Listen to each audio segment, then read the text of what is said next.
Muy bienvenidos nuevamente a un evento de Principal Asset Management y AFP Cuprum. La verdad es que estamos muy contentos de poder recibirlos esta mañana acá y también bienvenidos a todos los que nos están viendo por streaming.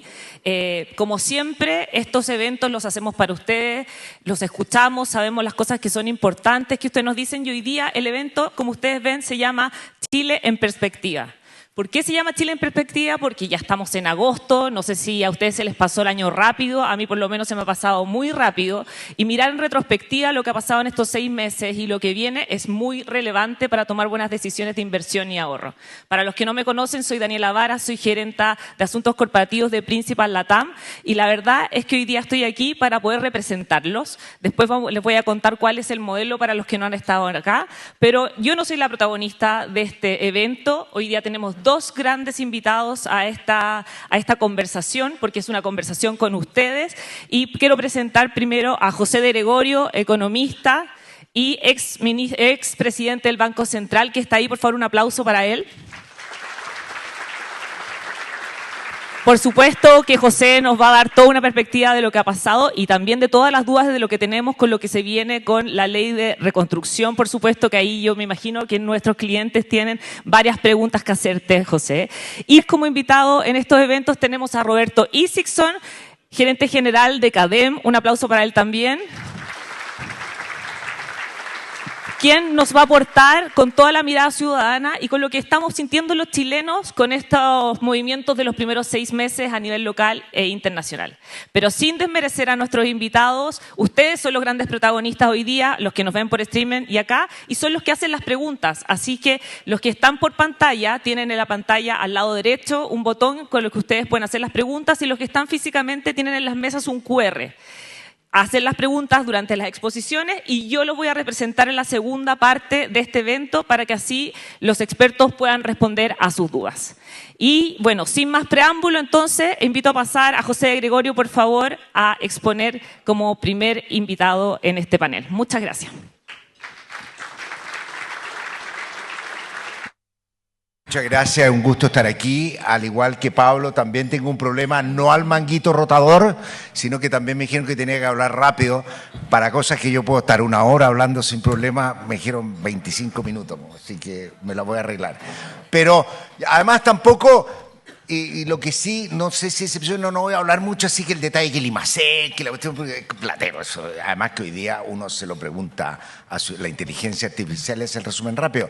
Pero sí quiero hablar, yo creo, para entender lo que está pasando, quiero hablar de un par de cosas que a mí me obsesionan y que el tema primero, que voy a dar una buena noticia, y es que el mundo y la economía mundial y que la globalización han llegado, han triunfado y hacen un ambiente económico extremadamente resiliente. Nada nos bota. Eso es el primer punto. No es que con eso tenemos asegurado el éxito, pero por lo menos tenemos acotado el daño. En segundo lugar, quiero hablar también otra cosa que es importante para entender y que tiene que ver con el bienestar en esta sociedad digital llena de inteligencia artificial, que son las cosas que a los economistas hoy día nos obsesionan por sobre el IMASEC. Y después voy a hablar un poquito de Chile y del IMASEC, para que no se vayan. Primero quiero hablar, esto es el mundo. El mundo, ustedes ven la línea roja, es el crecimiento desde el año 80, el PIB, la línea roja. Tuvimos 2 grandes crisis. En el nivel de PIB se nota apenas, o sea, son 2 caídas de PIB y después se recupera. Y tuvimos primero una caída por la crisis financiera internacional del tamaño de magnitud inicial a la Gran Depresión de los años 30 y con una décima del costo que hubo en ese entonces. Y después tuvimos una pandemia. En la cual estuvimos encerrados casi todo el año. Y fue loco, cuando uno se acuerda era loco. Nosotros siempre, esto cuesta explicarle a los extranjeros, pero en Chile nosotros esperábamos el día jueves para saber si la doctora Daza nos cambiaba de fase y podíamos salir el domingo 2 horas. Y era como que todos salíamos 2 horas y era como la Cenicienta, que había que volver antes de 2 horas, porque si no estábamos perdidos. Bueno, ese mundo, que fue casi todo el mundo así, ese mundo el año 2019, imaginen que ese mundo produjo 100. El año 2020, con todos los encierros, con todo el caos, produjo 97. O sea, es impresionante. Si uno hace el cálculo grueso y dice, ¿cómo puede haber sido? Tengo historias largas de esto, pero no me voy a dedicar a eso. Esta es la Gran Depresión. Vean ustedes cómo fueron el mercado de acciones durante los primer año entero. No fue muy distinto. La Gran Depresión un poquito mayor, pero los mercados financieros colapsaron, ¿no es cierto? Eso tiene que ver los mercados accionarios. Después se ve la diferencia. Y la diferencia es porque la salida fue muy distinta. No sé dónde está esto, pero las exportaciones. Miren la línea roja y la línea azul. Al principio colapsan, ¿no es cierto? Estados Unidos fue mucho peor que la línea punteada. Al principio colapsan. Cuando uno, en ambas, aquí estoy hablando del año 2009, la crisis financiera. El comercio colapsa, pero la recuperación es mucho más rápida. Bueno, y así puedo seguir. El PIB cae al principio, los primeros trimestres, fue bien duro, ¿no es cierto?, el segundo trimestre del año 2020, pero la economía mundial se recuperó. La línea punteada es cuando uno agrega a China, que no está en los datos de la Gran Depresión, pero China ayudó muchísimo, ¿no es cierto?, durante la crisis financiera, porque China no la sufrió. Pero en fin, COVID y la gripe española, doble, triple muerte. Es bien difícil comparar bien porque para la gripe española veníamos saliendo de la Primera Guerra, entonces había muchos soldados heridos, infectados, entonces siempre nos cuesta, ¿no es cierto? Pero algo que pensamos que iba a ser miles de muertes, o sea, fue bastante más acotado, entre 5 y 15 millones se dice. La caída del PIB fue bastante menor que la gripe española, con una generalización completa en el mundo. Eso es lo que a mí más siempre me ha impresionado, y además aprendimos mucho. Hubo mucho mayor productividad. Si no fuera por esto, independiente de la marca, voy a taparlo, ¿no es cierto? Si no fuera por esto, tal vez hubiéramos muerto durante COVID, hubiéramos tenido que salir a comprar. Todo se pudo arreglar, el mundo se pudo adaptar y funcionó. ¿Y qué pasó después de COVID? Vino la inflación. ¿Por qué vino inflación? Porque los gobiernos, para salvarlo, hicieron bien. Se les pasó la mano a algunos, pero gastaron muchísimo. ¿Por qué? Porque la crisis COVID fue una crisis de financiamiento, es decir, se acabaron los ingresos, pero teníamos que seguir gastando. Así de simple, había que comer, las empresas tenían que pagar sueldos. ¿Qué hicieron los gobiernos? Y también los bancos centrales empezaron a proveer crédito y a facilitar el crédito del Banco Central, a proveer crédito a los gobiernos, y salimos adelante y se gastó muchísimo, ¿no es cierto? Cuando la gente salió del encierro el 2021 estaba lleno de plata. En Chile además nos dedicamos a sacar la plata a los fondos de pensiones y la economía explotó. Obviamente sube la inflación y además había problemas de oferta, ¿no es cierto? El transporte, todo era bastante más enredado, la producción. Sube la inflación y para nosotros los latinoamericanos y para quienes conocemos más o menos la historia de Latinoamérica, uno dice sube la inflación. En Latinoamérica, Chile logró un dígito de inflación después de haber tenido 2 dígitos durante toda la posguerra, el año 94. Latinoamérica el año 2000, o sea, es un fenómeno reciente. El siglo XX en Latinoamérica fue de 30% de inflación, hiperinflación caótica. Alguien hubiera pensado que Latinoamérica llega con inflaciones 10, 15%, y al poco tiempo la inflación ha caído de nuevo. Y eso sin lugar a duda también muestra la resiliencia y la capacidad de adaptación ante eso. Los bancos centrales hicieron lo correcto, subieron tasas. Todo lo que ha ocurrido desde la crisis financiera es lo que nosotros le decíamos. Siempre nosotros cuando hacíamos clase decíamos, ¿qué es lo que hay cuando hay una recesión? El Banco Central baja la tasa, el gobierno gasta más, ¿no es cierto? Pero claro, pero Latinoamérica no lo hace porque no sabíamos, era un enredo. Puedo hablar mucho de eso, era un enredo. Entonces en Latinoamérica teníamos la crisis asiática y subía la tasa, ¿no es cierto? Y teníamos una caída del producto y agravábamos las cosas. Empezamos a hacer lo que había que hacer y funcionó, Y eso yo creo que eso es importante para partir. Primero, como banquero central, siempre es difícil. Yo paso en conferencias de banquero central y trato de... Los banqueros centrales siempre uno ve los informes del Banco Central, siempre está hablando de riesgo. Nunca ustedes van a escuchar una posición que no diga los riesgos. Y siempre han aumentado, ¿no es cierto? Pero nada nos bota, nada nos tumba. Gracias a que tenemos un Banco Central sólido, entre otras cosas, ¿no es cierto? Pero somos mucho más resilientes. Por lo tanto, también hay que ser cuidadosos realmente con las políticas porque se pone muy creativo para protegernos de riesgos. Sí, nada, no. Con lo que teníamos el año 2009 logramos zafar una crisis del tamaño de la Gran Depresión. Y que ya que hay un pequeño resumen, ¿no es cierto? Banco Central independiente, fiscos que están preocupados y gobiernos que dejaron de descansar en el financiamiento monetario y que tienen que funcionar con impuestos regulares y preocupados del balance fiscal. Sistemas financieros bien regulados y bien cuidadosos, poco creatividad, como en Estados Unidos, que allá sí que están llenos de crisis financiera. Se les cae un banco, Silicon Valley Bank, un banco chiquitito que está lleno de papeles largos y se ponen todos nerviosos y se pasan el fin de semana en la FED viendo qué hacen. Acá nosotros el fin de semana descansamos. Le hacemos deporte y vamos al kinesiólogo.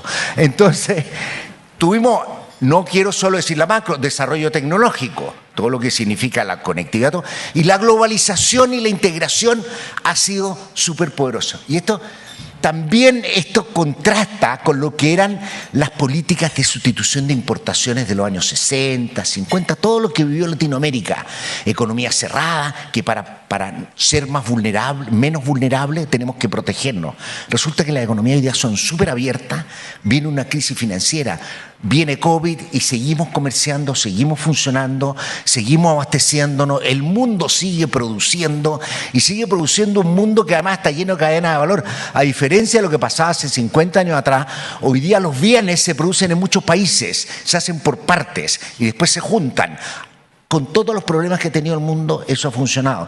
Y además las economías son financieramente más abiertas. También nos decían, ¿no es cierto?, nuestros profesores decían, hay que tener cuidado con endeudarse afuera, cuidado con los extranjeros, todo esto, bueno, principal, son todos extranjeros, entonces y funciona.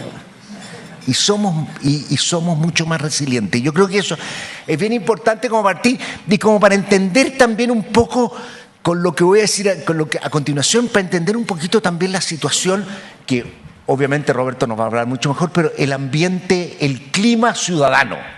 Un clima ciudadano donde todos reclamamos, todos decimos, ya tenemos que arreglar las cosas y de repente llegan con un proyecto constitucional súper raro y dicen, ¿sabes qué? Mejor no. ¿Sabes qué? Las cosas igual como estábamos no están malos. ¿Ah? Porque hemos avanzado mucho y porque vivimos en una sociedad donde el bienestar es bastante grande. Y esto es lo más interesante. Esto a mí ¿cómo era el mundo de mi infancia? Con lo cual voy a revelar un poco también mi edad, pero de la enciclopedia, ¿no es cierto? Donde uno si quería estudiar, tenía que ir a enciclopedia. Y iba a la casa del vecino que tenía la última edición, porque uno tenía una de 3 años atrás y ya estaba antigua, ¿no es cierto? Y llegaba uno y copiaba, porque eso era todo. O sea, le preguntaban algo del descubrimiento de América, uno buscaba la enciclopedia del descubrimiento de América y copiaba, y escribía lo que decían. Hoy día todos tenemos acceso a Wikipedia, que, by the way, las investigaciones muestran que el nivel de accuracy es muy parecido al de las mejores enciclopedias. O sea, más allá que está actualizada y lo más importante, todos tienen acceso a ella. Basta con tener un teléfono que todo el mundo tiene y uno va a tener acceso a todos. En todas las escuelas, en las más remotas, tienen la misma enciclopedia, ¿no es cierto? ¿Para qué hablar de cómo nos comunicábamos? Cuando yo estudiaba afuera, mi suegro, un abogado, nos llamaba por teléfono una vez por semana, 5 minutos a grito, ¿no es cierto? A gritos, porque bueno, ¿cómo están? Y nada más. Hoy día, en mi casa, la persona que nos ayuda en la mañana, de Perú, y yo hablando todos con nuestros nietos directos y les cortamos porque estamos aburridos de hablar.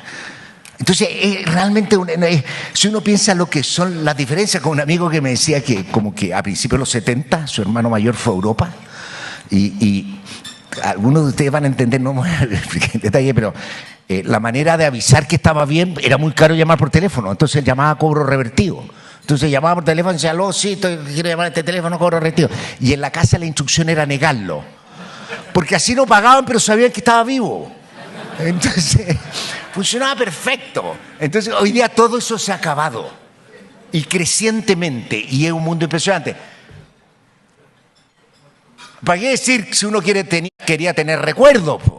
Si uno quería tener recuerdos, tenía que andar con una máquina de fotos, además tomaba las fotos contra el sol y todo el rollo salía malo, no sé, era todo un desastre. Y si quería verla en grande tenía que poner diapositiva y además salir con una filmadora por la cámara. Hoy día se hace todo con el teléfono, todo. Y uno tiene guardado, y todo gratis. Uno basta con una conexión y con un aparato y el resto es gratis. ¿Qué implicancia tiene esto? La implicancia tiene que cuando uno hablaba por cobro revertido, eso entraba en el PIB. Cuando uno habla por FaceTime, no entra en el PIB porque es gratis. Entonces, lo que ocurre, bueno, aquí esto, ¿para qué decir la película? Antes ir al teatro, no sé, uno no le preguntaba al auxiliar de la oficina qué película estaba viendo, porque la verdad que no todo el mundo iba al teatro y tenía capacidad. Hoy día uno le dice qué series están viendo y vemos todas las mismas series. Y vemos, y ojo, no les traje el mono, pero estos son bienes gratis que no entran en el PIB y que se consumen hasta la saciación. Como el precio es cero, uno ve series hasta que se queda dormido. No porque uno se estoy pagando y no sigo viendo la serie. ¿Qué hace eso? Que sea mucho más igualitario el consumo, porque no depende del ingreso y que nosotros estemos midiendo menos en el PIB. Y el bienestar, entonces mi hipótesis, cosa que estoy trabajando para poner un poquito de número, es que vivimos en un mundo que en materia de consumo es más igualitario y tiene más bienestar del que muestran los datos. Esto no es nuevo, esto ha existido siempre. Siempre en economía lo primero que uno dice, el PIB no mide el trabajo de la dueña de casa y la gente en el hogar, ya esas cosas. Pero hoy día es mucho mayor, ese es mi único punto. Cuando apareció la televisión el problema fue el mismo, también la televisión pasamos de no tener a tener una imagen gratuita. El mismo, hoy día es muchísimo más masivo. Y eso, de nuevo, explica que vivimos en una sociedad que a pesar de tener bajos niveles de crecimiento y todos los problemas que tenemos, es una sociedad con mucho más bienestar, incluso del que somos capaces de medir. Hay bastante más otros ejemplos en medicina, para qué decir los libros, todo es más barato. Entonces, ¿cuál es la brecha? Ahora el problema se va a agravar o se va a agudizar. ¿Por qué? Porque tenemos la inteligencia artificial, ¿no es cierto? Si uno escucha a Elon Musk hace una semana atrás en su podcast con Sunny Minton en El Economist, dice, vamos a llegar al mundo, yo creo hay un exceso, pero de todo gratis. Entonces nada se va a medir, porque va a ser todo gratis, el mundo de la superabundancia. Este es un fenómeno que también ha ocurrido, como caen los precios de muchos bienes, que hoy día son más baratos que hace 100 años atrás, pero vamos a vivir en un mundo con mucho. Sin embargo, a diferencia de Netflix y de los ejemplos, Wikipedia que les puse, la inteligencia artificial, a mi juicio, va a causar cambios fundamentales que no somos capaces de medir. Hay una gran discusión economista, muchos colegas muy famosos hace un año atrás decían, la inteligencia artificial, hoy día se dieron vuelta la chaqueta y dicen, aquí viene un tsunami. Porque la capacidad, lo que nosotros, y la virtud y la fuerza de la inteligencia artificial es que tenemos los mejores asistentes para hacer nuestro trabajo. Por lo tanto, desde el punto de vista de la productividad, debería haber muchísimo más productividad. El trabajo debería ser más productivo. La pregunta, ahí de nuevo viene la pregunta, es si va a sustituir y va a generar más trabajo o va a generar el mismo trabajo en menos horas y vamos a descansar más. No es menor el tema, pero sí desde el punto de vista de la productividad. Hoy día, y de la productividad que también es interesante, hoy día un niño en una región aislada puede tener un tutor de matemática tan bueno como el mejor tutor de matemática que tiene un niño en el mejor colegio de Santiago o de cualquier parte, porque el tutor va a ser el mismo, va a ser la inteligencia artificial. Antes uno tenía que buscar al tutor, pagarlo, era completamente distinto. ¿Qué nos pasa a los economistas? ¿Por qué a todos los economistas nos gusta pasar un tiempo, o nos gustaría, a todo cualquiera dice, yo quiero hacer clase en la mejor universidad? Bueno, por muchas razones. Una de las razones es que uno tiene a los mejores ayudantes. Hoy día da lo mismo. Uno tiene al mismo ayudante aquí, en MIT, en Harvard, en cualquier lado, o en una universidad en África. ¿No es cierto? Entonces, ahora, es súper disruptivo. Va a reemplazar trabajo. El día de mañana, el dilema de la inteligencia artificial es que es el mejor asistente, pero también nos puede reemplazar. ¿No es cierto? Y por ejemplo, este es un gráfico que no he podido... Estos son los libros que hoy día desde que apareció ChatGPT se publican, el primer gráfico arriba. Lo que a mí me llamó la atención y mi amigo se pone nervioso cuando le digo, en Estados Unidos uno puede ir a la corte sin abogado, en Chile no. Es un problema que queríamos resolver acá. Pero en Estados Unidos uno puede ir sin abogado. Y hoy día, estos son datos al 2025. El 17% de la gente llega sin abogado, históricamente era más cerca del 10%. ¿Por qué? Porque le resuelve el problema, le hace el escrito y le hace todas las cosas. ¿No es cierto? Acá todavía estamos... Es un permisología, se llama eso. Pero es un tsunami. Esto realmente es un tsunami. La enseñanza, la investigación, como decía también para el manguito rotador, lo primero que hubiera hecho yo es que le mando a mi asistente el diagnóstico y empiezo a trabajar. El otro día yo tomo, esto es una cosa personal, pero yo desde hace muchos años tomo miles de suplementos vitamínicos. Me llego a ahogar tomándolo en las mañanas. El otro día estaba desvelado, agarré, le tomé una foto y se lo mandé a mi asistente. Me eliminó como 8, no me agregó nada, pero me eliminó todo, con lo cual además ahorro. Y no sirve para nada. Me decía, la vitamina C no sirve para nada. Y ya pasó, es un mito. Es un mito, que el resfrío, todo eso, es un mito. Los antioxidantes, es un mito. Y ahí aprende mucho, ¿no? Entonces, todo eso va a ser, vean el impacto en la salud en todo. Uno se mueve y funciona. Déjenme hablar ahora ya un poquito de Chile porque se me está acabando el tiempo y voy a cumplir apropiadamente el desafío que me impusieron. Esta es la economía chilena, un poquito para entender. Esto lo dice, por una clase me sirve. La economía chilena es de 1900. La economía chilena fue siempre mediocre. Más allá de lo que pasaba, hasta el año 86, que es más o menos cuando uno puede destacar el despegue de la economía. La economía tiene un despegue, ojo, ahí hay una cosa al final que es COVID, que se caía 6%, además Chile fue mayor que otros países, se nota claramente. Traíamos en per cápita un ritmo de crecimiento de 3% y se aplanó. El problema grave que tenemos nosotros, el problema serio, es que el crecimiento en Chile pasó. Aquí está el gráfico, este siempre no me explica. Tuvimos un boom del 86 al 97 más o menos. El crecimiento, tengo un problema con mi Excel que debería aparecer un 7,2. Lo he agregado como 10 veces y lo borra cuando... Un rollo que tengo. O sea, no me lo ha resuelto todavía la inteligencia artificial, no he tenido un minuto, pero me lo va a resolver. 7,2. Cae a 4,3 después de la crisis asiática. Y por ahí, por el 2012-2013, depende del color político de uno, qué año le pone. Uno dice fue el último año de Piñera, si uno es frente amplista, y si uno es derecha y se fue el primero de Bachelet. Ya, la verdad que nadie puede decir. La verdad que lo diga está bien para la tele, pero en este gráfico, en el siguiente, hice una sola cosa, que además me la regaló. Este es el precio del cobre. Nuestra desaceleración, no quiero decir que haya aumento de impuestos, que obviamente tienen costo, pero también se acaba el ciclo del precio del cobre. El pic del precio del cobre fue a principios del 2011, el pic histórico que lo estamos alcanzando hoy día.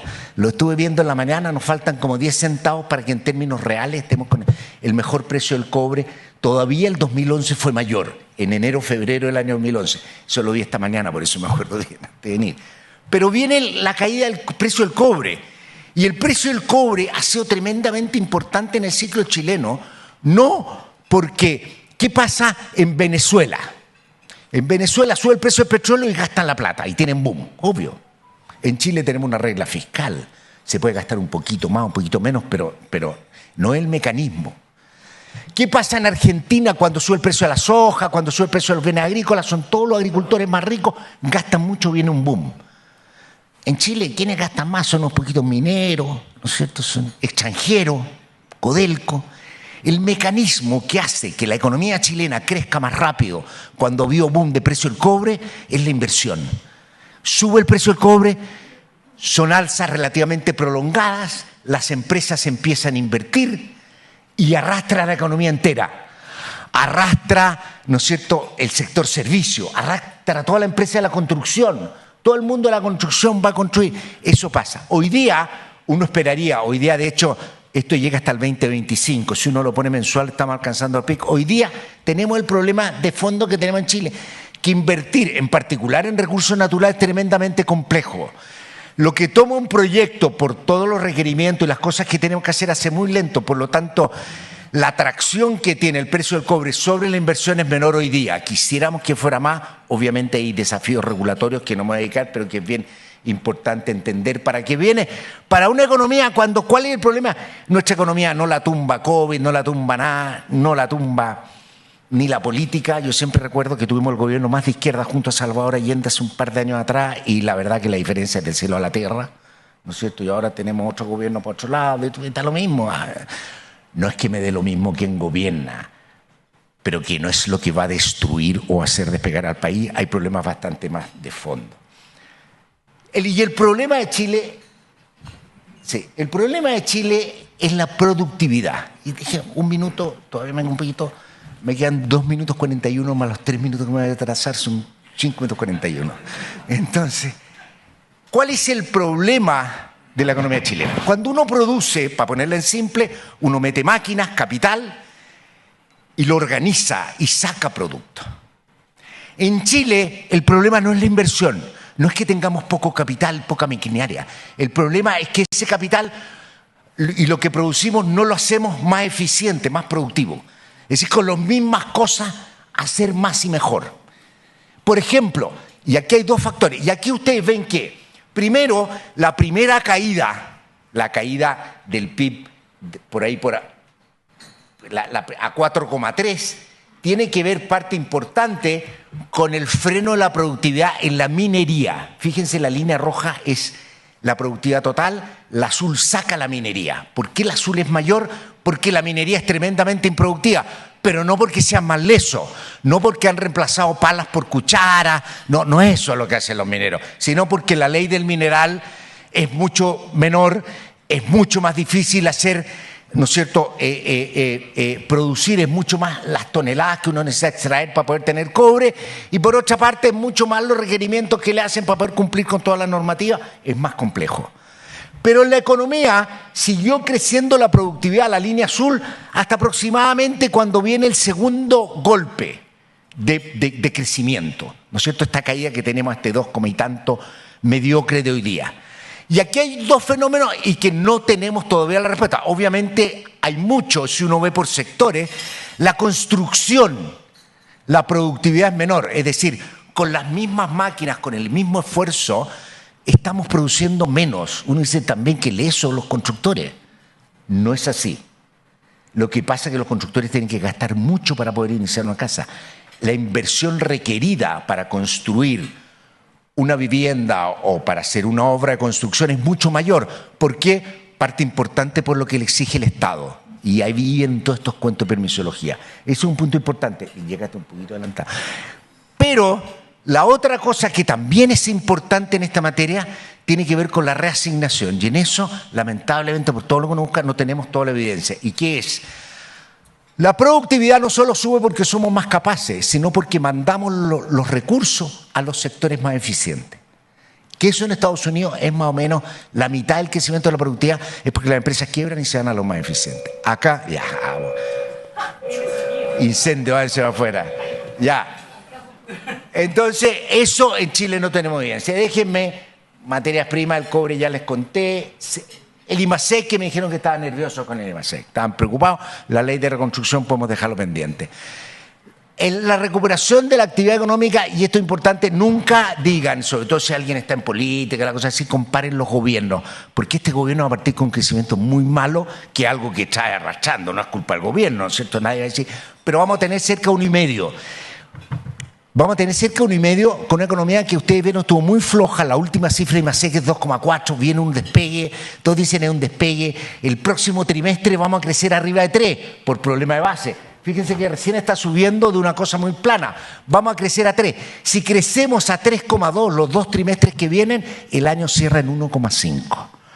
Y el Banco Central, ¿qué hace? Esperar para el próximo año crecimiento entre 2 y 3%. O sea, todavía nuestra economía tiene problemas. Obviamente yo creo que la reducción de impuestos corporativos dentro en el corazón de la ley de reconstrucción va a ayudar. Una estimación optimista dice que esto podría ser como 0,2 puntos de crecimiento en el largo plazo. No estamos hablando de que aquí va a haber un cambio. Y solamente voy a cerrar porque hay láminas, se las dejo, está todo disponible. La única cosa que a mí me preocupa, o lo que más me preocupa respecto de las leyes tributarias, es su sostenibilidad. Es decir, ¿vamos a poder soportar fiscalmente la reducción de impuestos? No le vamos a preguntar al miembro del Consejo Fiscal Autónomo que está aquí, porque tienen que tener mucho cuidado, pero vamos a ser capaces, o en 4 o 5 años más vamos a volver a subir impuestos. Y en un país donde es muy difícil, pues los márgenes están agotados, volver a subir creo que es una mala cosa. Por eso creo que hay que ser muy cuidadosos en lo que vamos a hacer en materia fiscal. Creo que ojalá los impuestos que se han hecho perdure la reducción. Creo que el riesgo es tener La ley, la reforma hasta ahora es como 0 puntos más de déficit al año. Recuerden, siempre los gobiernos en sus informes financieros son más optimistas. O sea, 0,5 es lo menos que va a aumentar el déficit, que además nos puede llevar a una deuda superior a 45, que es como una meta autoimpuesta. Ese es un problema, pero ojalá contribuya. No creo que es lo que va a cambiar, creo que va a tener mucho más impacto, va a ser mucho más fuerte y soy más optimista. Y algo que tenemos que hacer en todas partes del impacto que va a tener el avance tecnológico, la inteligencia artificial en la economía y en el mundo. Gracias. Muchas gracias, un aplauso para José Gregorio. Habló de resiliencia y vamos a ver ahora cuánta resiliencia sienten los ciudadanos, así que te invito, Roberto Isakson, a mostrarnos desde la base de los datos qué están sintiendo los chilenos. Muchas gracias. Bien, bueno, muy buenos días. Muchísimas gracias a Principal por la invitación. La única buena noticia de presentar después de José Gregorio, y que lo hace además de manera tan increíble, es que si él se pasó 3, yo me paso 5 y pasa relativamente piola, digamos. ¿Qué le pasa a Chile? Es una pregunta que nos venimos haciendo desde CADEM hace tiempo y probablemente responderla requeriría horas de terapia, psicoanálisis de todos nosotros juntos sumada. Por lo tanto, como tengo solo 25 minutos, no pretendo dar una respuesta, pero sí invitarlos a ofrecerles más bien un relato, una narrativa desde los datos, para que cada uno intente llegar a una conclusión. ¿Qué le pasa a Chile? Y quiero invitarlos a imaginar que están en una terapia, que están en un psicoanálisis, y no les voy a pedir una tarea difícil, ¿cierto? Que es que se imaginen en qué estábamos cuando tenían 7 años, ¿cierto? Y los traumas de niñez, pero sí invitarlos un segundo a ir hacia el 31 de diciembre del 2025. Son solo 7 meses. Entonces, intentemos todos nosotros ponernos 7 meses atrás. ¿En qué estábamos? ¿Cómo estábamos celebrando el Año Nuevo? ¿Con quién lo pasamos? ¿Qué hicimos? ¿Comimos lentejas? ¿Nos pusimos calzones o calzoncillos amarillos? ¿Dimos vueltas con una maleta? ¿Dónde estábamos? ¿Qué estábamos haciendo hace 7 meses? Y la respuesta, esto está un poco sensible aquí, es que después de 4 años, donde 7 de cada 10 chilenos creía que el país iba por un mal camino, lográbamos recuperar, ¿cierto?, esa percepción de que podíamos encauzarnos hacia un país que iba a ir por un buen camino. Y por primera vez, después de 4 años consecutivos, ¿cierto?, un 47% de Chile creía que el país iba por un buen camino y un 39% creía que el país iba por un mal camino. Las expectativas con respecto al futuro, no en relación a ya ahora al presente, sino que con respecto al futuro, alcanzaban un 66%, que eran las expectativas más altas que tenía este país en los últimos 8 años. Teníamos que volver hacia comienzos de Piñera II, ¿cierto?, en el 2018 para llegar a un 66% similar. O sea, creíamos que el presente era positivo y no solo eso, confiábamos en que el futuro, ¿cierto?, era el más auspicioso que habíamos tenido en los últimos 8 años. Nos iba a ir mejor. Y nos iba a ir mejor en todo. Si comparábamos las expectativas que teníamos el 2025 con respecto a las que teníamos con respecto al 2026, nos iba a ir mejor, a Chile le iba a ir mejor, a la economía le iba a ir mucho mejor, a nuestras familias nos iba a ir mejor, íbamos a estar mejor en inmigración, en delincuencia, en salud, en educación, en vivienda, en desigualdad, en pensiones. Incluso íbamos a tener mejores niveles íbamos a disminuir los niveles de polarización de la política, o sea, íbamos a estar mejor. Soñábamos hace 7 meses, ¿cierto?, con vivir tranquilos, con tener trabajo, eran nuestros sueños, nuestras aspiraciones, que el dinero fluyera por nuestros bolsillos, ¿cierto?, mejores sueldos. Y finalmente, 6 de cada 10 chilenos creían que al gobierno del presidente Kast le iba a ir bien. Y era el nivel de expectativa más alto que teníamos con respecto a un gobierno desde el 2014. Mucho mejor de lo que creíamos que le iba a ir a Michelle Bachelet, mucho mejor de lo que creíamos que le iba a ir al presidente Boric, parecido a como creíamos que le iba a ir al presidente Piñera en el 2018. Esa es una invitación, ¿cierto?, a revisarnos cuáles eran nuestras percepciones, nuestras emociones, hace solo 7 meses atrás. Entonces, como buena terapia, ahora quiero invitarlos, ¿cierto?, a ir adelante en el tiempo y ponernos solo hace 3 meses, 4 meses atrás. Avancemos 3 meses.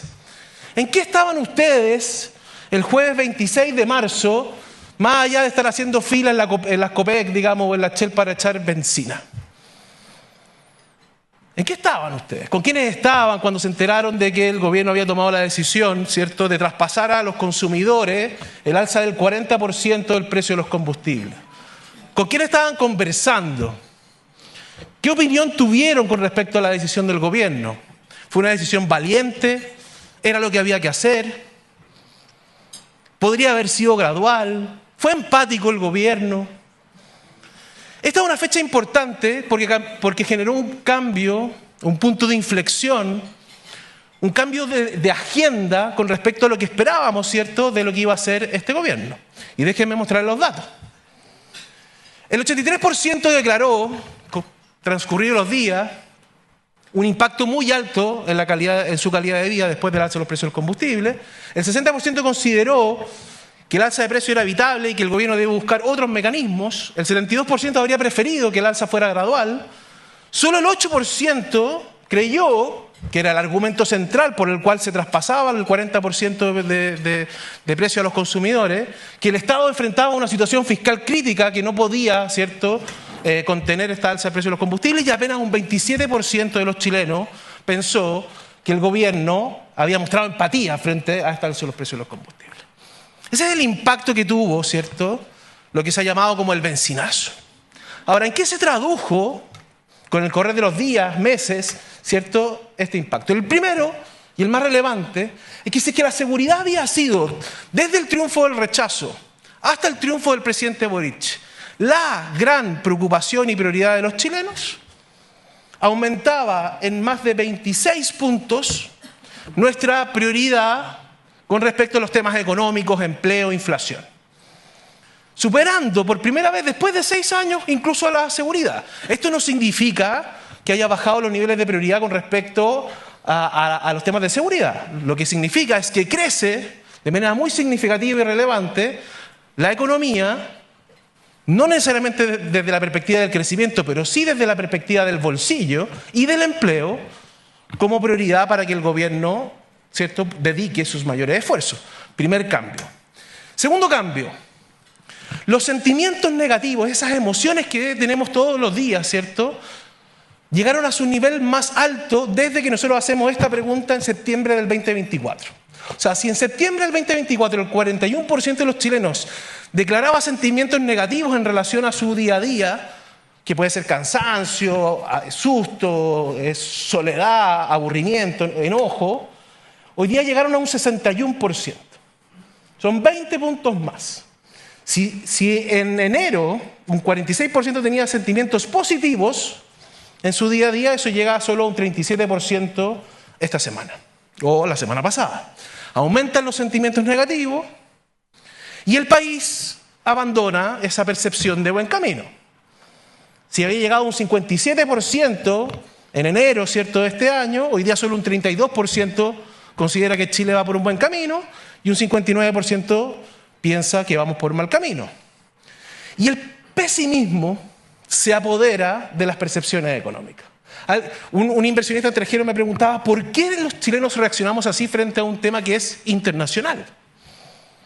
Y es una pregunta interesante, pero el punto de fondo, este gráfico, que es el IPEC, que hoy día construye el Banco Central, ¿cierto?, muestra nuestra relación con la economía desde el año 81. La línea verde marca el punto 50, que divide las expectativas positivas de las negativas. En general no somos muy positivos. Ustedes ven los pics sobre la línea verde, son más bien pocos. El triunfo de Sebastián Piñera, 2, la elección de la presidenta Bachelet, Piñera 1, muy relacionado también a la política. El periodo, por supuesto, que mostró José muy bien, ¿cierto?, de los años 90, entre el 85 y el 90, son pics positivos, pero en general nuestra relación con la economía, nuestra confianza en la economía se mueve en una banda que va entre el 30 y el 50. Pesimistas, pero no tanto, digamos. Ahora, yo lo que hice fue marcar la línea roja, que es el punto en que estamos hoy día. Y creo que es interesante, a mí me llamó mucho la atención de este gráfico, que solo 4 momentos, desde el 80 a hoy día, habíamos estado tan pesimistas como hoy. Para la elección para el proceso constituyente, para la pandemia, y después tenemos que ir hacia atrás, a los atentados de las Torres Gemelas, y a la crisis del 81. Solo 4 momentos desde el 80 hoy día habíamos estado tan pesimistas como estamos hoy. La crisis del 81, el atentado a las Torres Gemelas, la pandemia y el proceso constituyente. Ese es el nivel de pesimismo que tenemos hoy día después del alza de los precios de los combustibles o quizá por otras razones. Y en el mundo empresarial, más que pesimismo diría yo, lo que se ha generado es un clima de escepticismo. Este es un índice que nosotros construimos junto con Deloitte, que mide en el fondo las expectativas de recuperación de la economía, que llegó en el mundo empresarial, que estuvo siempre negativo durante prácticamente todo el gobierno del presidente Boric, que llegó a 65 puntos entre enero y febrero, y que hoy día ya ha caído más de 15 puntos, volviendo a una zona más bien negativa. Pesimismo desde la opinión pública, escepticismo desde el mundo empresarial. ¿Qué es lo que ha generado todo esto? Un efecto desde nuestro punto de vista en las percepciones, ¿cierto?, que muestran las personas en relación a su situación económica, personal y familiar. Este es un indicador que a mí me gusta particularmente porque es un indicador de mucha resiliencia. Creemos que la economía del país va por un mal camino, desconfiamos, ¿cierto?, de los gobiernos, pero en general ustedes pueden ver aquí que la línea azul, que es positivismo, siempre ha estado por sobre la línea morada, ¿cierto?, que es la percepción más bien negativa. Salvo en 4 momentos, desde el 2014 que nosotros hacemos este estudio. La pandemia, el proceso constituyente y algún otro hito por ahí. Hoy día ya completamos 14 semanas donde este indicador es más bien negativo que positivo. En la pandemia fueron 19 semanas negativas. Estamos a solo 5 semanas de que desde la perspectiva de las personas este impacto que fue el alza de los precios de los combustibles iguale a la pandemia en la dimensión del bolsillo de los chilenos. A solo 5 semanas. Ustedes después podrán considerar si ese impacto es ponderado o no, digamos, de acuerdo a la pandemia. Ahora, yo les quiero contar una mala noticia. Lo que hizo cambiar la percepción de negativa a positiva en la pandemia fue la semana después de que se aprobaran los retiros de los fondos de pensiones y los IFE. Entonces la pregunta es, ¿qué tiene el Estado, que ya ahora se quedó sin ahorros, para generar condiciones económicas que permitan sacar, ¿cierto?, a los hogares de su pesimismo? Y el pesimismo, con respecto al futuro, que había llegado a un 66% y decíamos que es el punto más alto, ¿cierto?, de los últimos 8 años, se derrumba a solo un 35% y hoy día más bien un 61% está pesimista con respecto al futuro de Chile, que es el nivel de pesimismo más alto que ha registrado nuestra serie desde que se creó en marzo del 2015. Pasamos del optimismo más desatado de los últimos 8 años al pesimismo más estructural de los últimos 15 años. Es para terapia. Es para terapia.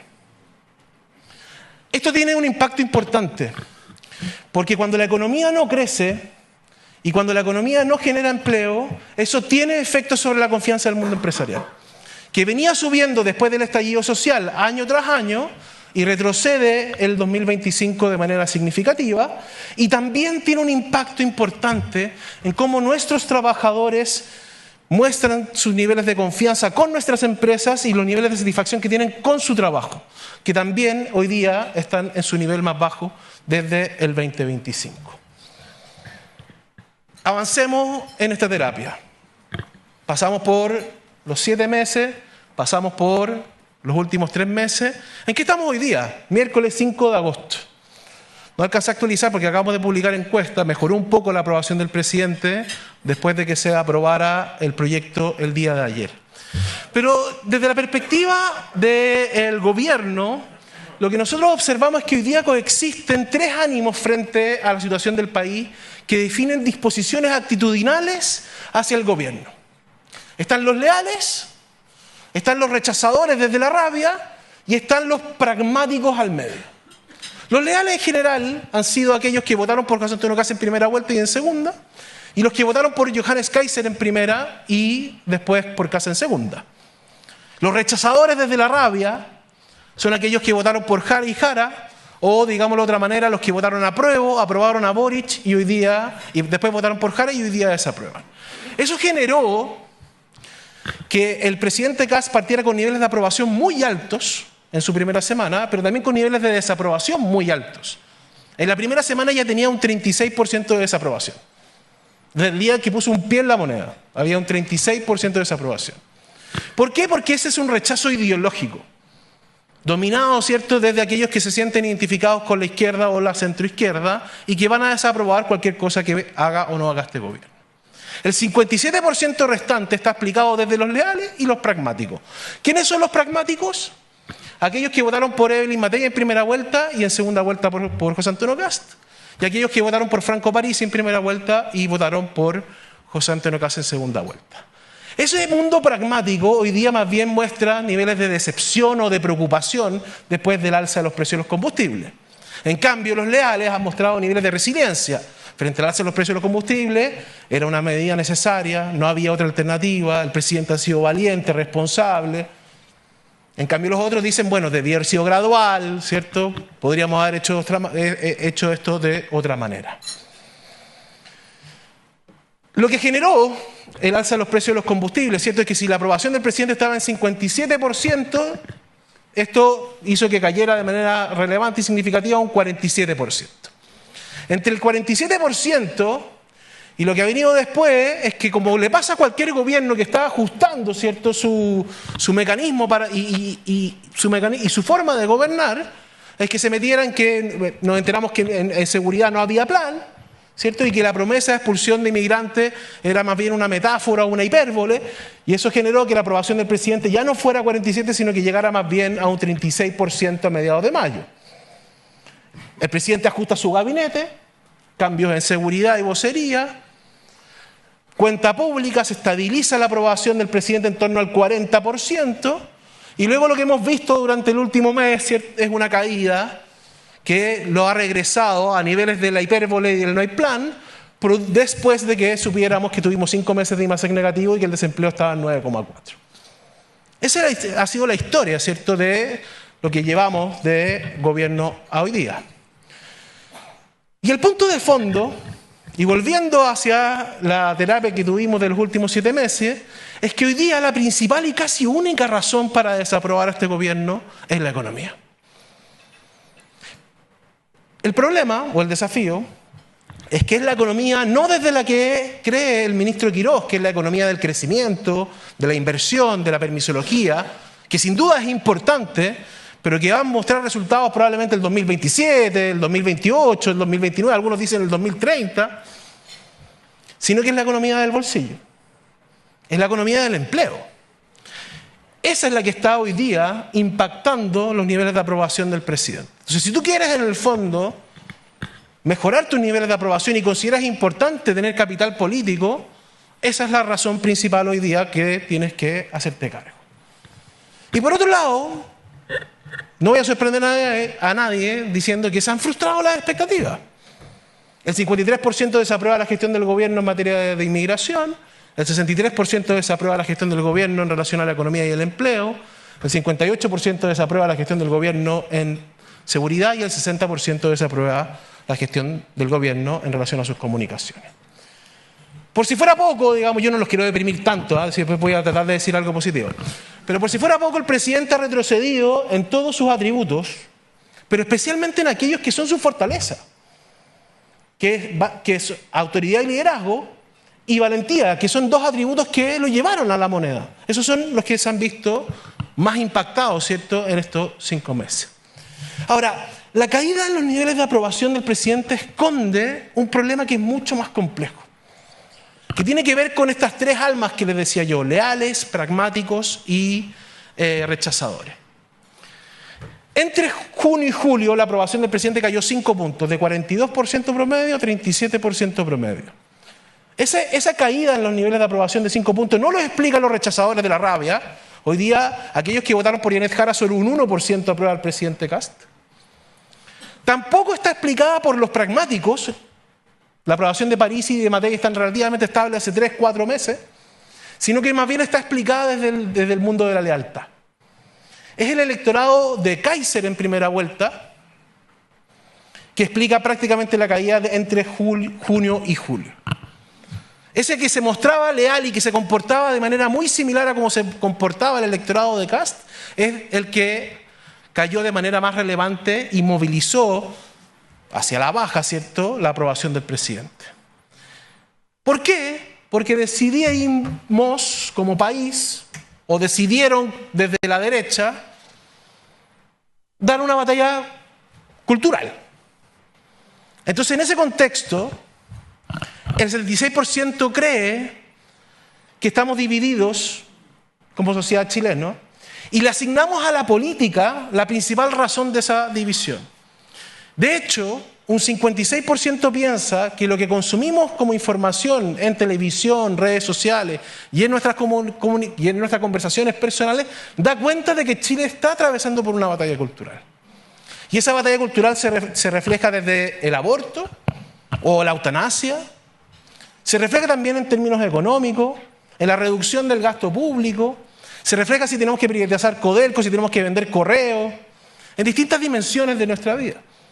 Pero esa batalla cultural hoy día le está haciendo daño a este gobierno porque genera una división entre aquellos que eran, hasta hace poco, identificados como más bien leales desde la perspectiva ideológica. Tenemos un gabinete que está bajo presión.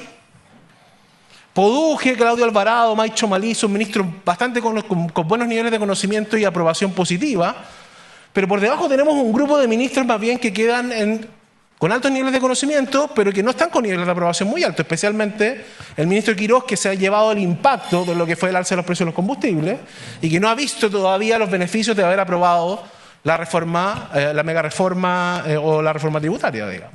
Entonces hay un gabinete, ¿cierto?, que muestra dualidades y que de fondo, desde mi punto de vista, tiene un problema estructural, sobre todo con sus comunicaciones, al momento en que decide eliminar el Ministerio de Secretaría General de Gobierno y crear este biministerio con Claudio Alvarado. Un gabinete dual, con una realidad dual, pero con pocos influyentes. Básicamente hoy día, la agenda del gobierno completa durante los últimos 5 meses, 6 meses, ha estado concentrada en la aprobación de la megareforma, que es la reducción de impuestos a las empresas más grandes, invariabilidad tributaria, pero poco de bolsillo, poco de empleo. Una montaña rusa de emociones. Eso es lo que hemos experimentado en Chile desde nuestro punto de vista. Una montaña rusa que comienza en el estallido social y que esta es más bien una temporada más, ¿cierto?, de esta serie de Netflix donde Dios parece ser guionista.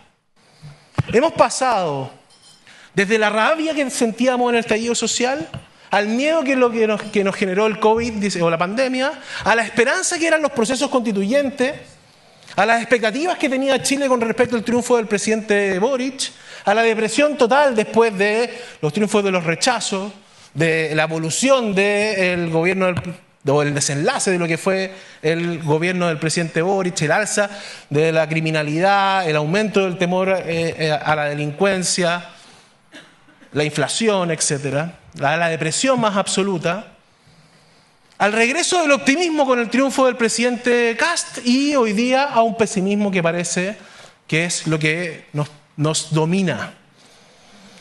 Estamos arriba de una montaña rusa de emociones que no hemos sabido del todo cómo canalizar. Y vamos de un lado hacia otro, ¿cierto? Desde la rabia más profunda al optimismo más desatado a sentimientos más bien hoy día de pesimismo. Pero en el fondo, lo que queremos en verdad, y creo que aquí hay un consenso en todo Chile, es que queremos poder vivir tranquilos. Nos decía una persona en un focus algo que creo que probablemente nos interpreta de distintas maneras o en distintos niveles a todos. Yo sueño con tener mi casa, no quiero algo grande, una casita para poder ir a la plaza con los niños, sin tener miedo, un autito, llegar a fin de mes con tranquilidad, poder salir de vacaciones, poder vivir tranquilo.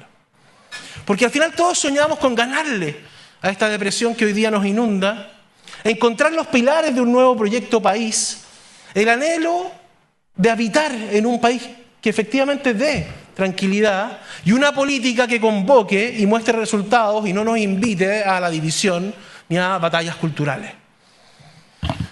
En ese contexto, ¿Qué podemos esperar de este segundo semestre?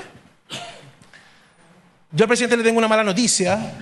Espero que no sea así, digamos, pero cuando la desaprobación se ha puesto por sobre la aprobación, nunca ha vuelto a ser positiva. Lo que muestra este gráfico es el neto, es la resta entre aprobadores menos desaprobadores. Entonces, la línea blanquita lo que muestra es el cero.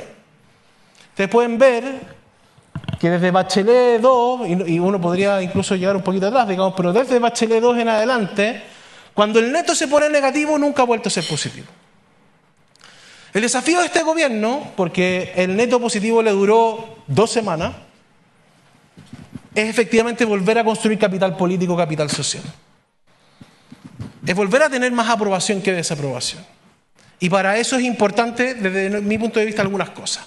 Tener conciencia de que gobernar con popularidad es un bien escaso en todo el mundo, salvo probablemente para Bukele, que tiene un 88% de aprobación en El Salvador, quizás también para Claudia Sheinbaum en México, que tiene un 67% de desaprobación.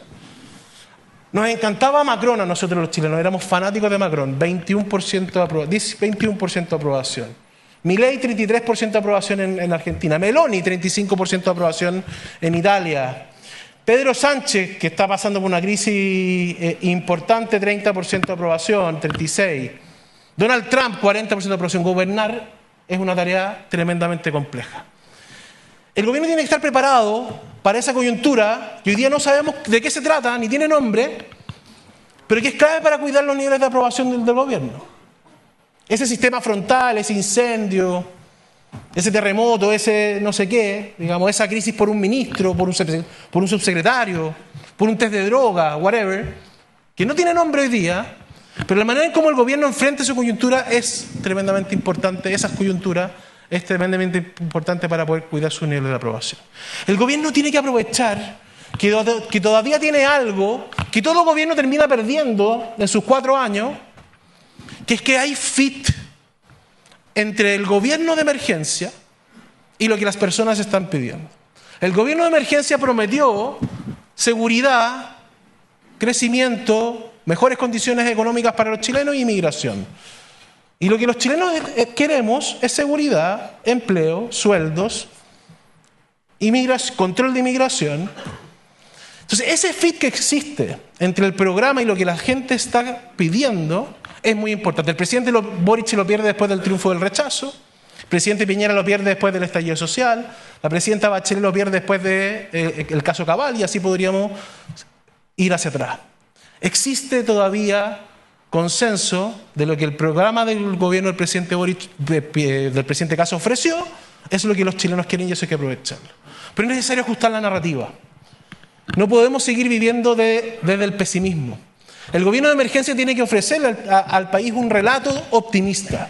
Un relato optimista que apareció durante la cuenta pública. El 66% cree que el presidente se mostró esperanzado con respecto al futuro. Tenemos que dar una visión, ¿cierto?, de que van a venir y vamos a vivir buenas noticias y que podemos vivir en un país tranquilo. Hay que poner foco en la emergencia, con pragmatismo y cumplir lo prometido.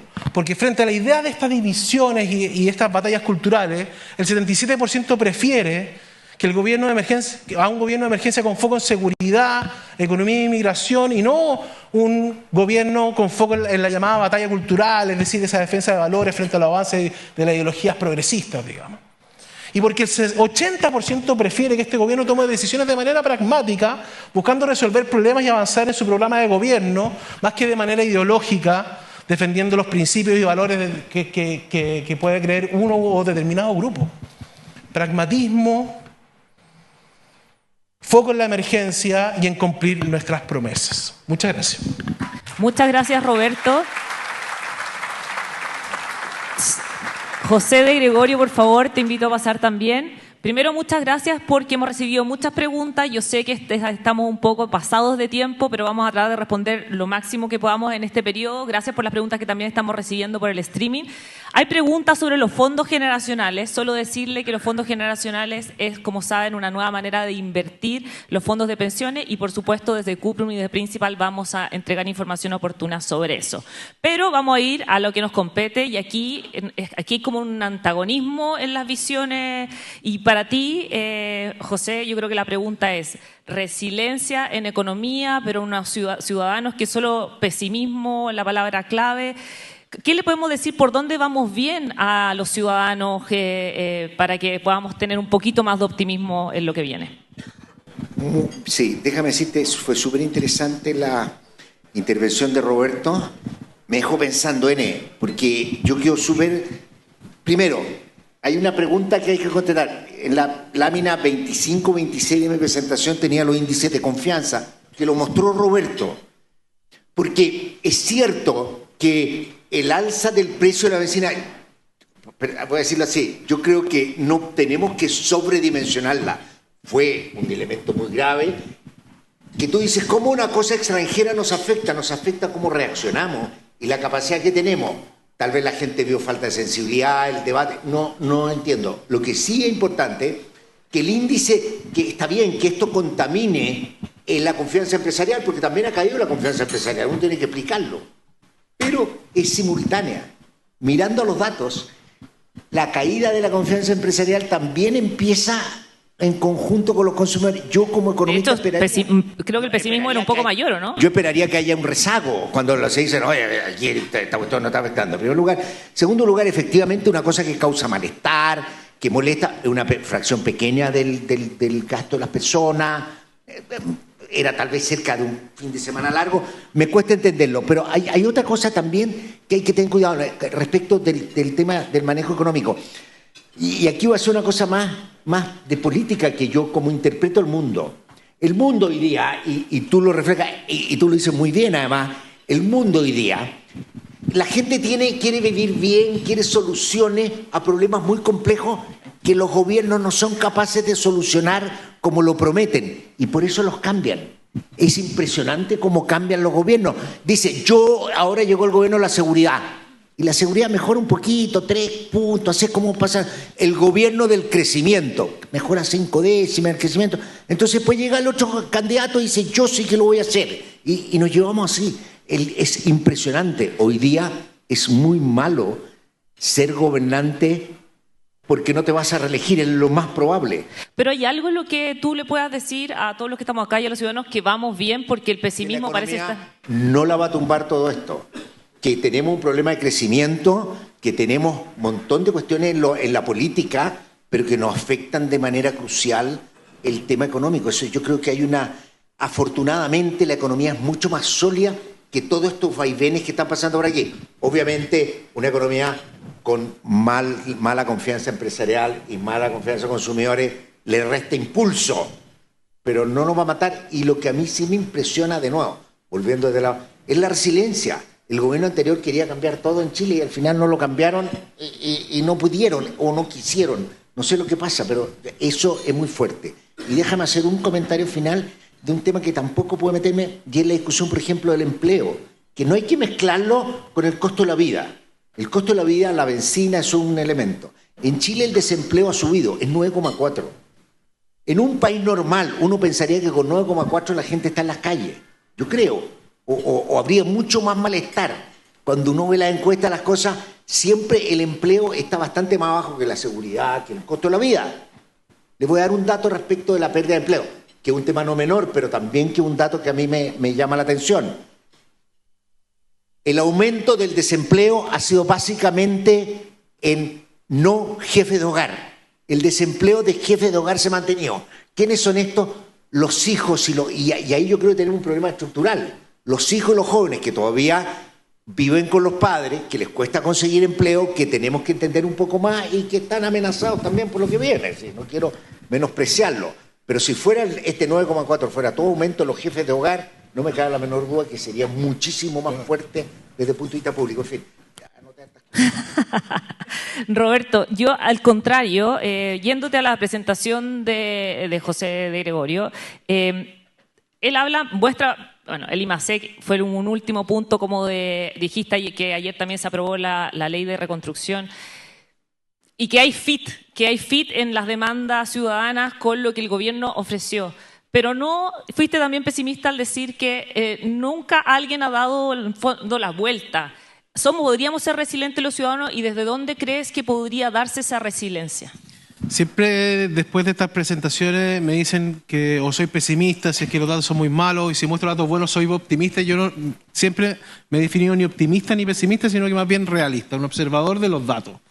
En ese contexto de realismo, yo creo que el desafío es el siguiente.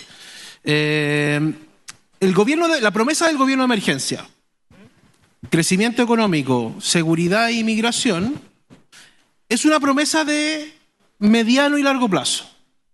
Es una petición a la sociedad de tener paciencia, de que los resultados van a llegar, que la economía va a andar bien, cuando la reforma empiece a mostrar sus efectos, que en la medida en que el gobierno siga avanzando en su decisión de controlar la inmigración y la seguridad, vamos a ver mejores resultados, y está bien. Pero la paciencia hay que gestionarla.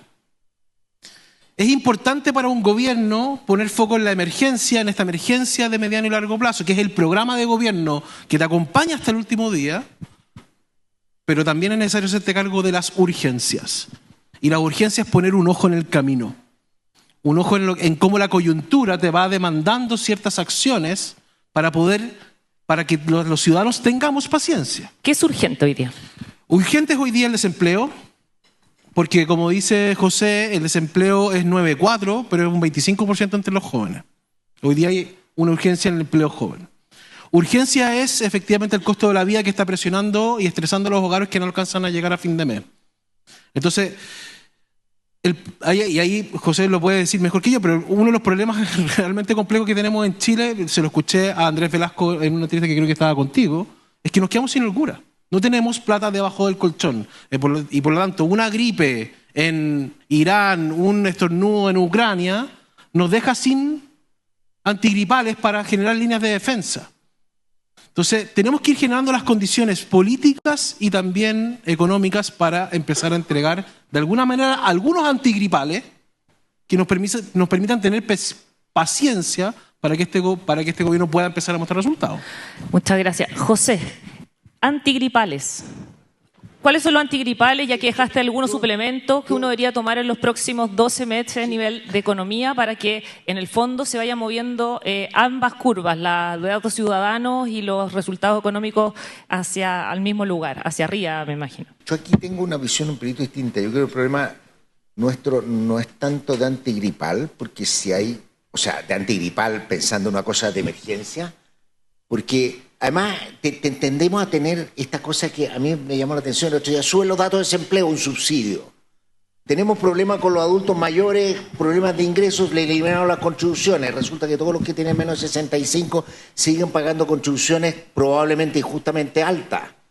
Yo creo que lo que pasa es que la política, la competencia, el mercado de la política nos lleva a buscar como soluciones rápidas, a ver cómo solucionar cuando hay problemas de fondo complejos que no los va a solucionar en el horizonte de un gobierno. La reforma del Estado. Nosotros durante los últimos 20 años hemos ido agregando capas de burocracia que no está conectada entre sí.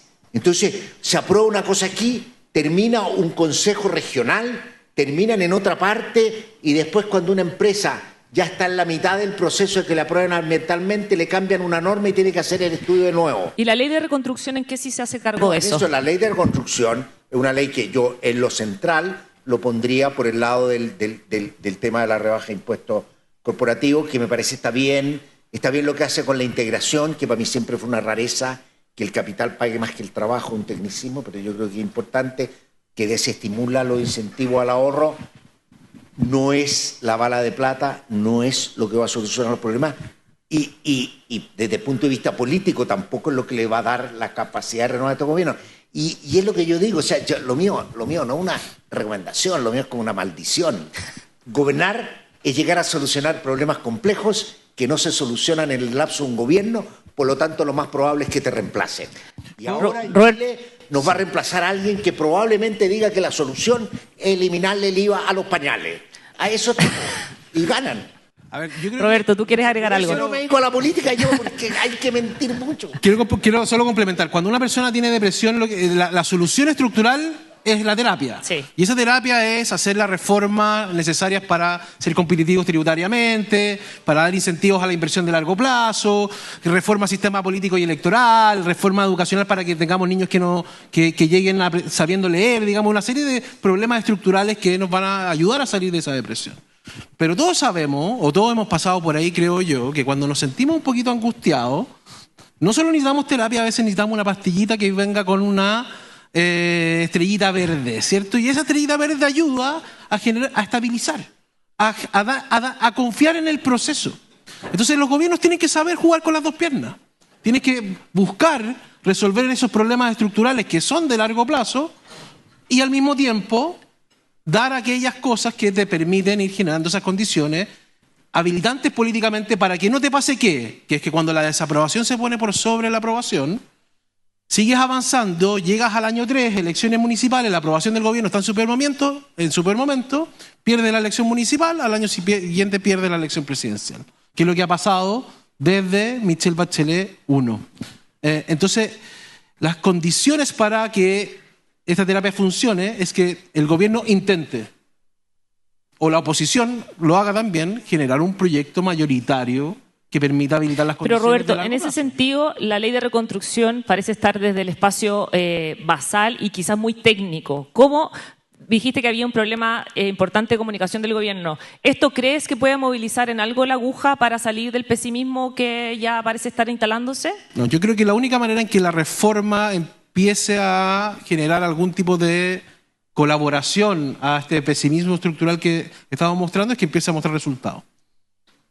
Entonces, en la medida en que se empiecen a generar las condiciones y los datos reales de que la economía crece, de que el desempleo cae, de que hay mayor inversión, de que es más, efectivamente, mucho más rápido sacar adelante un proyecto, y en la medida en que haya condiciones económicas favorables para el bolsillo de los chilenos, es que vamos a ver resultados. Si no, es muy difícil. No le pidamos a una señora, a un señor de Maipú, de Pudahuel, digamos, que entienda que los efectos estructurales de la reforma tributaria se van a ver en el 2031. Efectivamente, así. Oye, pero este escenario además, voy a tratar de ponerme en el zapato de las personas como yo, que en el fondo estamos más alejados de esto. Claro, tenemos muchos temas locales, pero también tenemos temas internacionales que van afectando tanto el tema económico como la percepción general. No te referiste mucho a qué temas económicos internacionales pudiesen ser significativos para los próximos 12 meses y qué elementos tú ves como banderita roja y que hay que considerar también en el escenario local. Desde el punto de vista externo, yo creo que más que, o desde el punto de vista global y de tendencia, estamos con problemas petróleo, ¿no es cierto? Clave lo que está pasando en la guerra de Irán. Ese es como el tema más determinante que tenemos.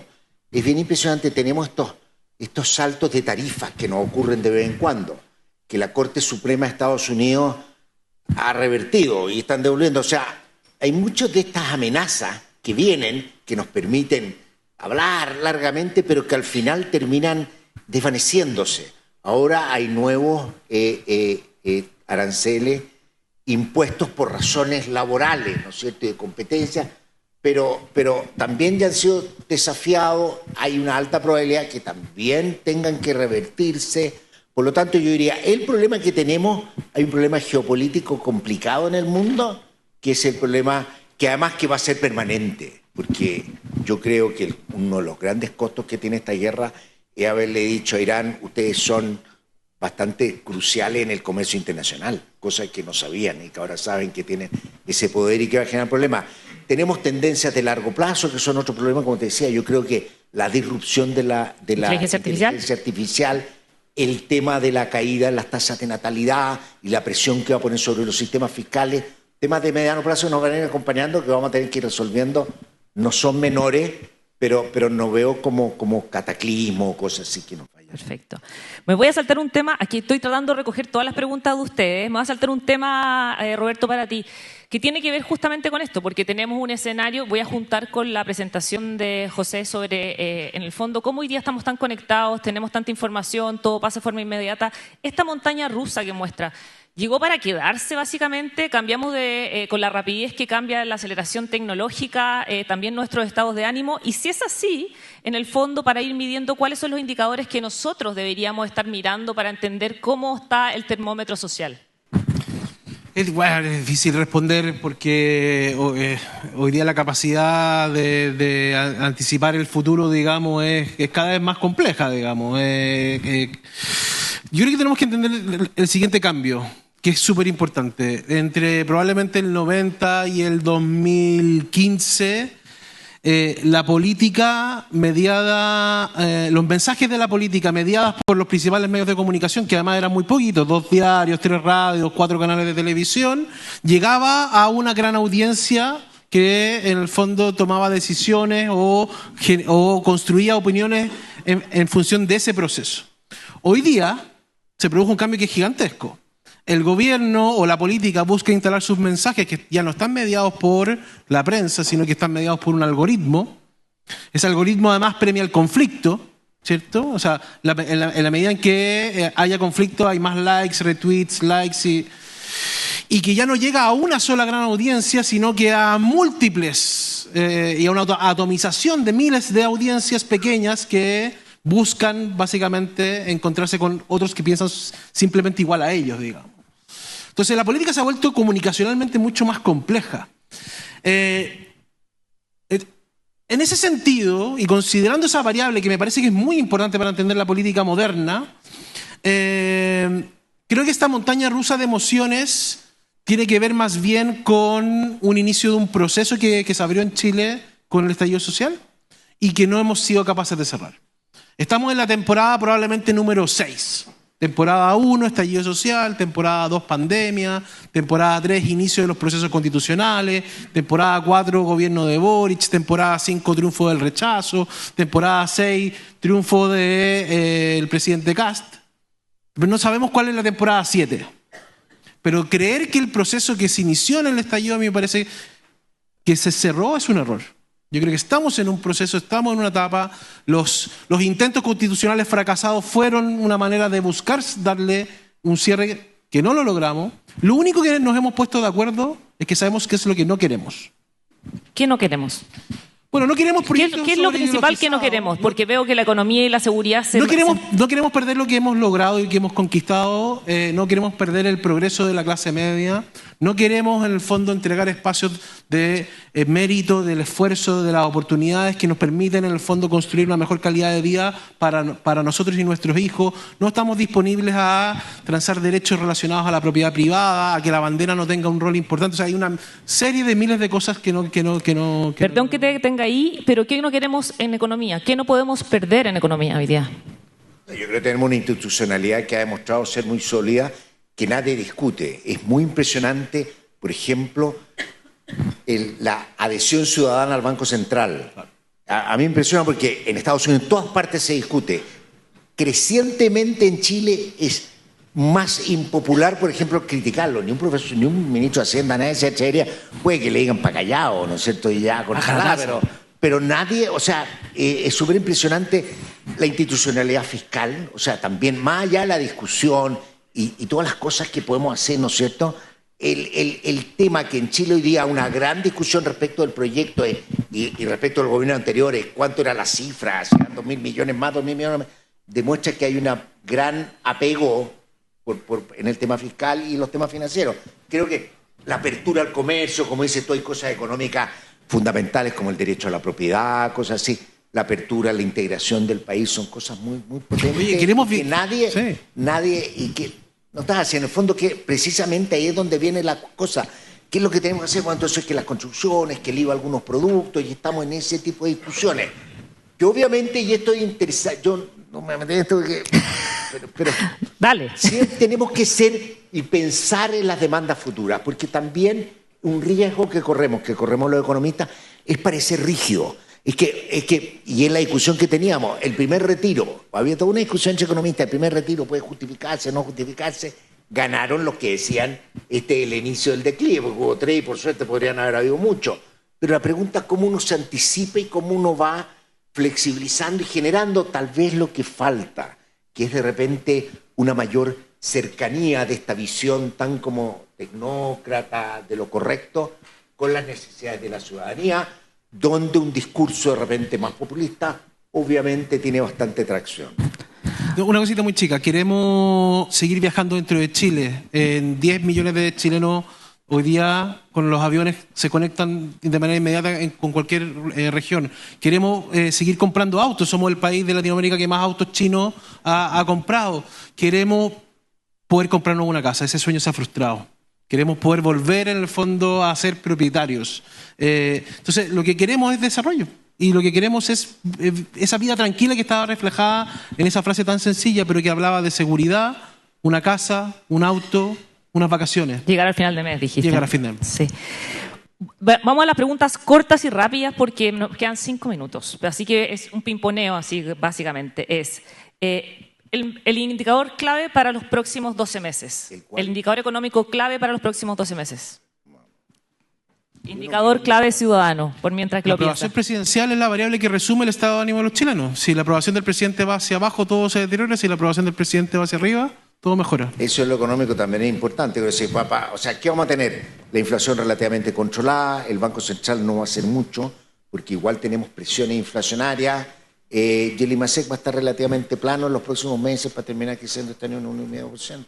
Yo voy a meter en yo creo que en la tasa política monetaria. La tasa de política monetaria, yo creo. Esa es clave. El Banco Central se estuvo abriendo un poquito como a bajar la tasa y se ha dado vuelta y parte porque la inflación ha sido más persistente, ha pegado más fuerte. Es interesante, este es un tema para discutir entre banqueros centrales. La meta del Banco Central es inflación de 3% a 2 años. Es decir, cuando nos desviamos, en 2 años volvemos al 2%. El año mayo del 2021 nos desviamos, estamos en el 2026 y todavía no llegamos. Hay un tema, no llegamos al 3, la inflación está controlada, pero no llegamos a la meta. Ahí hay un tema como de diseño, comunicación de política monetaria, ya como en los tecnicismos que hay que darle vuelta. Vámonos, así como Roberto nos hizo ir en el tiempo, las claves para los próximos 6 meses. ¿Qué deberíamos tener así para que en el fondo resiliencia económica se vaya sosteniendo? Ya voy a pasar donde Roberto para que lo piense. Roberto, las claves para los próximos 6 meses. No, yo creo que es súper importante que lo que viene después de la aprobación de la mega reforma en la agenda del gobierno, cómo logra combinar los temas estructurales, reforma laboral, mercado de capital, MK4, que son intereses de Hacienda, con, de nuevo, yo voy a insistir, con el corto plazo. Cómo el gobierno empieza a dar señales que está avanzando en materia de seguridad, qué pasa con cárceles, qué pasa con la expulsión de inmigrantes, y me parece que es algo que no depende de nosotros, digamos, pero si logramos generar algún colchoncito que ayude a financiar el MEPCO, si hoy día ese es el principal dolor de los chilenos. No, pero yo creo que hoy día, si hay voluntad, no hay problema de financiamiento del MEPCO. Entonces es un problema voluntad. El problema es voluntad y lo que pasa es que el gobierno ya pagó el costo. Y lo que está pasando ahora en materia de precio de petróleo es que hicieron una reinterpretación del MEPCO para ponerle ahora un poquito de estabilidad. Porque hubo, la verdad que es bien discutible, y yo quiero decir que también en un principio decir, mira, absorber los precios, alza de precio de la benzina, pegó mucho. Y la pregunta es también cómo pega eso y cómo pega con la capacidad de sumar a la ciudadanía en estas medidas. En la evaluación. El problema fue más allá, que suba la benzina más, menos, sí, fue malo. La pregunta es cómo la gente lo percibe. Y cómo la gente percibe, y en eso es bien importante, yo creo que para el gobierno es súper importante, claro, estos niveles de desaprobación altos afecta la posibilidad de hacer buena política. Ese es el problema. Lo que pasó, me parece que hay una buena discusión respecto de los subsidios a la vivienda, por ejemplo, para los créditos hipotecarios. El tema de la vivienda es un tema de los temas más complejos que hay.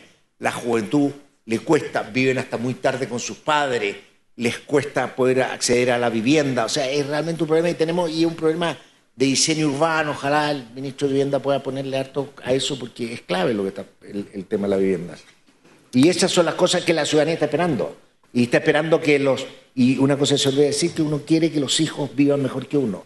Y cuando el hijo todavía no puede comprar la casa y todavía está viendo con los papás, dice, ¿qué pasa? Algo raro.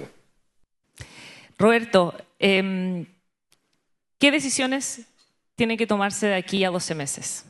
¿Decisiones? Para que estemos ¿Encaden? más optimistas. No sé, para que estemos más optimistas. ¿Gobierno? Gobierno. ¿Qué decisiones tiene que tomar el gobierno en los próximos 12 meses? A mí, esto lo he dicho públicamente, así que lo voy a repetir, a mí no me gusta esta idea de haber eliminado al Ministerio Secretario General de Gobierno. Yo creo que la ausencia de un vocero que permita... el rol del vocero es mucho más allá de, como probablemente a usted le gustaría, que estén pegándole a la oposición, digamos, y marcando a los diputados de izquierda o centroizquierda. El rol del ministro vocero es tener una comprensión del rol de los medios, del rol de las redes sociales, del rol de la opinión pública, ese estado de ánimo y ser una conexión, un puente entre las personas que están fuera de la política, por así decirlo, y el gobierno. A mí no me gusta esa decisión, yo creo que no ha sido buena para el gobierno. Yo creo que a mí me gustaría que, si uno pudiera pedirle algo al presidente, que considere esa decisión. Por ejemplo, creo que sería útil. Creo que el gobierno tiene que acelerar su agenda de seguridad, tiene que ponerle quinta a fondo. Ha estado muy invisibilizada la agenda de seguridad y de inmigración, porque la mega reforma se ha llevado prácticamente el 60% de las conversaciones del gobierno, y ahora que ya está aprobada, yo creo que es importante darle mucha más visibilidad a lo que pueda hacer o esté haciendo el gobierno en materia de seguridad e inmigración. La estructura de gobierno y seguridad parecen ser las dos decisiones. Y creo que hay que pedirle al ministro Quirós que suelte un poquito la billetera. Mira. ¿Tú estás de acuerdo con eso, José? Yo creo, y estoy esperando, yo creo que a mí realmente yo creo que hay que tener muy claro lo que es la perspectiva fiscal de Chile, porque ha tenido una mega reforma y esa va a tener un impacto que puede ser de primer orden a las finanzas públicas. Si no tenemos claridad respecto de eso, es muy difícil pedir que haya cosas adicionales. Yo creo que el problema hoy día no es tanto de billetera como hay un problema, por ejemplo, tú mencionaste dos casos que el gobierno tenía un problema, seguridad, que tuvimos una partida como de caballo de carrera, pero a los 90 días se cambia el ministro. Lamentable. Ojalá el ministro Arau tenga todo el éxito, porque es una cosa que la gente siente mucho, el caso de la vocería. Cuando uno tiene una vocería que lo que hace es restarte, de repente mejor no tener vocería. No, por supuesto. Ahora, claro, uno ve, en todo el mundo tienen toda vocería, le guste o no. Yo creo que la vocera del gobierno anterior, desde el punto de vista del gobierno, fue súper efectiva y tener un discurso. Yo defiendo el rol institucional de la vocería, no a la persona. Una aclaración. Oye, pero creo, y en materia económica, yo creo que dar certezas en el ámbito fiscal, se puede avanzar en reforma financiera. Creo que el tema del empleo es importante y es duro, porque, por ejemplo, una cosa que tiene que hacer el gobierno es mirar bien el tema de las 40 horas, cuánto está apretando. No es que la gente no trabaje 40 horas, sino el problema tiene que ver con los turnos, qué cosa. El mundo va a la flexibilidad total, la gente va a trabajar pocas horas, va a trabajar online, todas las dificultades que tenemos hoy día trabajar online, si la persona, por lo menos las cosas que yo aprendí en su momento, si la persona está trabajando online y se tropieza en el baño de la casa, hay accidente de trabajo, no, tenemos que pensar, el mundo va a cambiar y el mundo del trabajo es el que más va a cambiar y creo que hay tareas fundamentales que tenemos que hacer, ya sea desde el punto de vista de la organización de las 40 horas a todo lo que sea ámbitos de flexibilidad. ¿Para qué? Para que la gente pueda trabajar en los empleos que vienen en el futuro. Una última pregunta y es para los dos y es final. Dice, si pudieran dejar una sola recomendación a quienes toman decisiones estratégicas en empresas e instituciones, ¿cuál sería? Podemos partir por allá, Roberto. ¿En empresas e instituciones? Dice, empresas e instituciones, decisiones estratégicas. Yo creo que tenemos que empezar a internalizar los efectos que va a tener la inteligencia artificial en el corto, mediano y largo plazo. Parece que le quitaste la respuesta. Es lo más importante que viene en todas las instituciones, en nuestro trabajo, en todo. Y hay una cosa que le digo, hay que asumirla, la inteligencia, hay que tomarla, hay que abrazarla, porque es lo que viene. El que cree que esto uno lo puede hacer, no, uno tiene que ver cómo va a complementar todo lo que hacemos en todo, porque realmente esto sigue, es una cosa que por lo menos a mí me tiene todo el día preocupado, Y todo el día, todo mi trabajo lo hago. Los cuadros de esto ya lo estoy haciendo con inteligencia artificial, no pido ayudante. Todo viene muy fuerte, yo creo que, y disruptivo. Y en las instituciones lo que tienen que ver es cuál es el impacto interno que va a tener además sobre la gente que trabaja, los proveedores, no es menor. Yo creo que es muy grande lo que viene. La inteligencia artificial, ¿podría mejorar nuestro ánimo, Roberto? De los que sobreviven. De los que, claro. Mira, yo al menos desde el punto de vista de la investigación estoy tranquilo porque la IA no va a poder reemplazar no es lo que nosotros hacemos. Yo hago una pregunta y obtengo una respuesta de una persona. Y eso me parece que es parte de una esencia del ser humano que va a seguir siendo muy relevante. Creo que en términos estructurales viene una presión de la IA que puede tener efectos negativos de corto y beneficios de mediano y largo plazo si uno le cree a Elon Musk, por ejemplo. Entonces es difícil anticiparse, es difícil tomar una decisión. A mí me parece que de lo más relevante es que tenemos que buscar maneras de volver a inyectar optimismo en el futuro y volver a confiar en Chile. Han pasado cosas relevantes, recuperamos el orgullo de ser chileno, recuperamos el orgullo por nuestros valores, por nuestros símbolos, por nuestro territorio, por nuestra solidaridad, pero tenemos que inyectarla de confianza en el futuro. Y eso me parece que desde el punto de vista de la política probablemente el desafío más importante. José, una última reflexión. No, me dejó pensando yo tengo una visión optimista positiva del futuro. Yo creo que lo que ha pasado, y si uno mira la historia, pues también tuvimos un estallido social, que yo siempre digo fue la Revolución Francesa en el siglo XXI. Lo mismo, no había guillotina, pero la guillotina era por las redes sociales, y tuvimos una solución similar, dijimos vamos a crear instituciones. Tratamos de crear instituciones y no nos resultó porque todavía andábamos medio borrachos y la gente dijo no. Eso muestra resiliencia más que entrar en un estado de borrachera. Entonces yo creo que la ciudadanía, el país, lo que hemos construido, el sistema capitalista, ha sido tremendamente exitoso, es lo que prevalece, tiene riesgos, tenemos todos riesgos en nuestro sector, en la vida, por los cambios que van ocurriendo, pero yo tengo una visión bastante positiva y creo que hay que abrazarla sin temor porque realmente tenemos un futuro próspero. En esto de la inteligencia artificial nadie sabe hasta dónde nos van a reemplazar, hasta dónde vamos a tener que... Yo digo, los profesores, hoy día uno prepara las clases y te siente un agrado y uno no tiene que pedir ayudante, nada, lo va haciendo con inteligencia artificial. El día de mañana puede reemplazar un avatar y vamos a perder la pega y va a ser mejor la clase. Bueno, hay que ir adaptándose, pero yo creo que el mundo... Una sola cosa es la inteligencia artificial, que es importante. Nosotros tenemos la visión de que puede arrasar con todo y puede acabar con todo, pero la inteligencia artificial, y estos son algunos investigadores que han hecho cosas, Chad Johnson, Stanford, que dicen, la inteligencia artificial tiene un problema para arrasar tan rápido, y es que va a encontrar cuellos de botella. Por ejemplo, el más obvio, la energía. No existe la suficiente generación de energía para todo el potencial que puede tener. Y eso es lo que va a generar también, esta es la visión más gradual, es una irrupción más gradual a través del tiempo.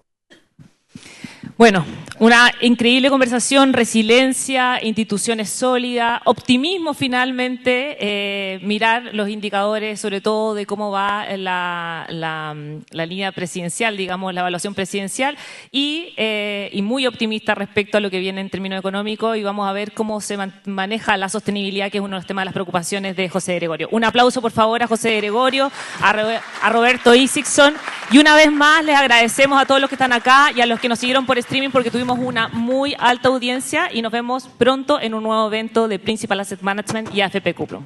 Muchas gracias a todos.